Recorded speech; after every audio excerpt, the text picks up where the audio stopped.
विधानसभा निवडणुकीच्या रणधुमाळीमध्ये मतदारांच्या आशीर्वादानं शहर मध्यवर काटेकी टक्करच्या सामन्यात युवा विकासाभिमुख नेतृत्व लोकप्रिय व्यक्तिमत्व असलेले आमदार देवेंद्र कोठे यांनी विरोधकांना घरचा रस्ता दाखवत मोठ्या मताधिक्यानं घवघवीत यश मिळवलंय। मुख्यमंत्री माझी लाडकी बहीण योजना यंदाच्या निवडणुकीत प्रभावी ठरली आहे आणि सोलापूरसह राज्यात परिवर्तनाची लाट प्रामुख्यानं पाहायला मिळाली। राज्यामध्ये महायुतीला सर्वाधिक जागा मिळाल्या। राज्यात पंतप्रधान नरेंद्र मोदी, केंद्रीय गृहमंत्री अमित शहा यांच्या नेतृत्वात आता तत्कालीन मुख्यमंत्री एकनाथ शिंदे, उपमुख्यमंत्री अजित पवार, देवेंद्र फडणवीस यांनी सत्ता स्थापन केली।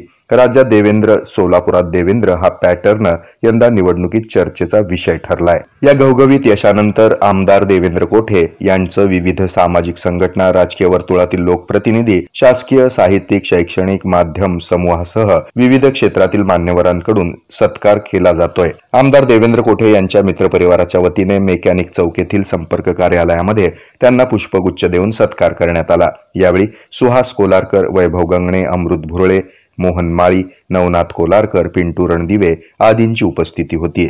यावेळी बोलताना देवेंद्र कोठे यांनी मतदारांनी विश्वासानं सोपवलेल्या या संधीचं नक्कीच सोनं करू असा विश्वास व्यक्त केला। तसंच पुढे बोलताना देवेंद्र कोठे म्हणाले की मी सन 2024 मध्ये भाजपाचा आमदार होणार हे तात्यांनीच म्हणजेच माझे आजोबा काँग्रेसचे ज्येष्ठ नेते विष्णुपंत कोठे यांनी मला सांगितलं होतं। मी भाजपचे ज्येष्ठ नेते देवेंद्र फडणवीस यांची भेट घेतली आणि ही भेटच माझ्या आयुष्यातील टर्निंग पॉइंट ठरल्याचं देवेंद्र कोठे म्हणाले। या निवडणुकीमध्ये माझ्या भाषणाचाही विपर्यास केला गेल्याचं देवेंद्र कोठे यावेळी म्हणाले। जनतेने निवडणूक हातामध्ये घेतलेली होती। प्रथमतः देवेंद्र फडणवीस साहेबांनी जे पालकत्व स्वीकारलेलं होतं आणि त्यांनी पूर्णतः मायक्रो प्लॅनिंग केल्यामुळं भारतीय जनता पार्टी, राष्ट्रीय स्वयंसेवक संघ, प्रबोधन मंच, अनुलम अनेक हिंदुत्ववादी संघटनांनी या ठिकाणी दिवस रात्र मेहनत घेतल्यामुळं ही निवडणूक एकतर्फी झाली असं मला वाटतं। लढत काँग्रेसची होती का एमआयएमची?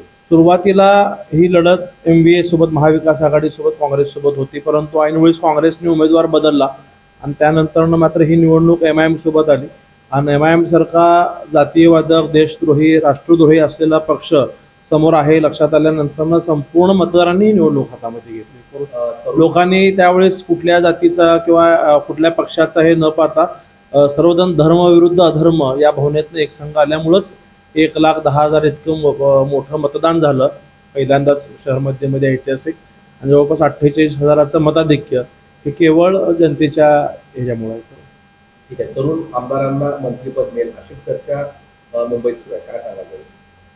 अशी चर्चा आपल्या वृत्तवाहिनीच्या माध्यमातूनच ऐकायला मिळाली करून। आणि आपल्याला मिळालं तर? मी खूप लहान आहे, पक्षात अनेक वरिष्ठ लोक आहेत, त्यांना मिळावे अशी इच्छा आहे, त्यांना अनुभव आहे, त्यांच्या मार्गदर्शनाला खाली आम्ही काम करू। मतदारसंघातल्या कोणाला इच्छा असणं किंवा इच्छा व्यक्त होणं हे स्वाभाविक आहे, परंतु एखाद्या मंत्रिपदाला जितक्या जबाबदारी निधी मिळतात तेवढं निधी तितक्या जबाबदारीची कामं पक्षाच्या वरिष्ठांच्या मार्गदर्शनाखाली करेन विश्वास देतो। सोलापुरातील मेकॅनिकी चौक येथील त्यांच्या कार्यालयामध्ये देवेंद्र कोठे यांना शुभेच्छा देण्यासाठी विविध क्षेत्रातील मान्यवरांनी गर्दी केली होती। अनेक मान्यवर त्यांना भेटून पुष्पगुच्छ, शाल, श्रीफळ, फेटा आदींनी त्यांचा सन्मान करताना दिसून आले।